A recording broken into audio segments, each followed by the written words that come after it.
Visual hierarchy, as far as design goes, that is the most important thing that you need to have on the landing page. And so there's a great article from the site 52weeksofux.com.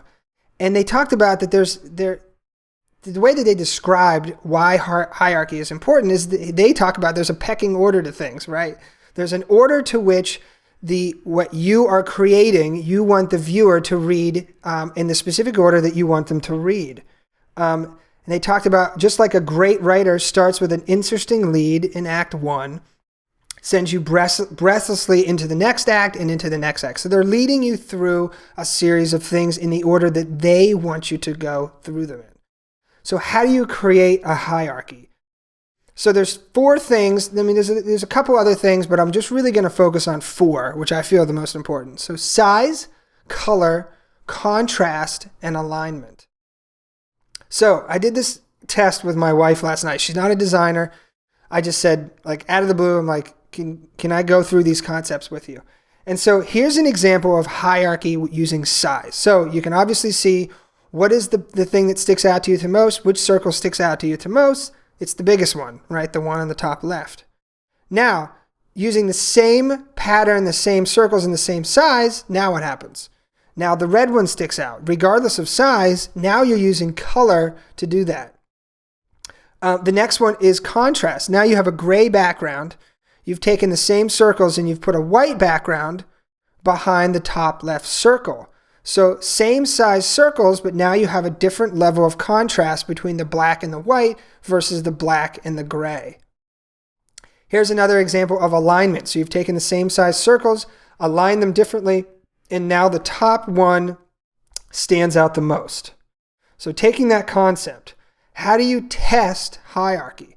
So you take a site like Apple. They're brilliant at this. They always have the right hierarchy. They really want to lead you through the story of the product.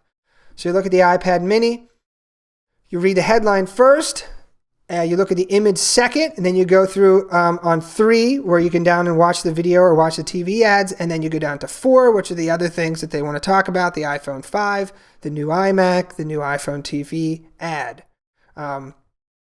So if you look at the headers, look at the consistency. Yes, they're different in size, but look at the consistency in color. So you can see iPad mini is the main header. And then the second level headers are iPad, the new iMac, iPhone 5, watch the new iPhone TV ad. So you can see that using color and size, all 4 of those headers are now on the same level of visual hierarchy. And the headline is obviously number 1 in the hierarchy. And then you can look at using just color and size on the bottom as well, but you can see in color, those are the secondary things that they may want you to read. And just using a different contrast and a different color, that's how they communicate that visual hierarchy. Same thing with Dropmark. You can see the first thing you're going to look at is the image. It's huge. It's got a lot of contrast. First thing. Then you go down to the headline. And then actually, I mean, and this is sometimes it's subjective, but you can see down where the logos are. You may go to that next, or you may actually go down to where the features are, and then maybe go back up to where the logos are. So maybe they didn't actually do as good of a job visually.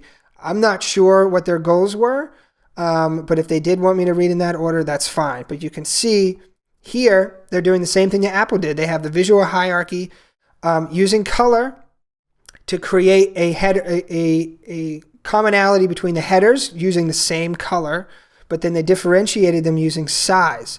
So you can see drag and drop and collaborate with your team. They want them to be read on the same level, with the headline being number 1. They did the same thing that Apple did by the secondary text being the same color, and I believe it's the same size. So if you look at that, that's the secondary thing that they want you to read next. Rdio. If you look here, the image is very bright. Get your attention first.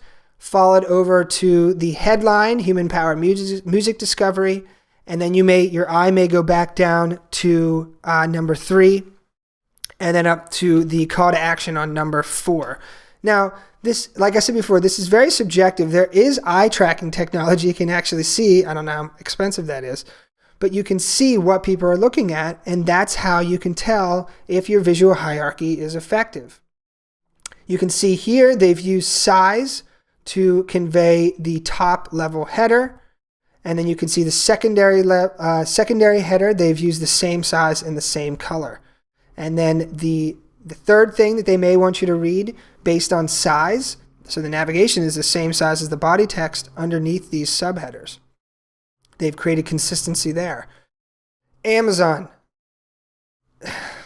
Well, the thing about Amazon is when people come to Amazon, they usually know exactly what they want. So they just go up to the search bar and search for it. Their homepage, I don't see any visual hierarchy anywhere.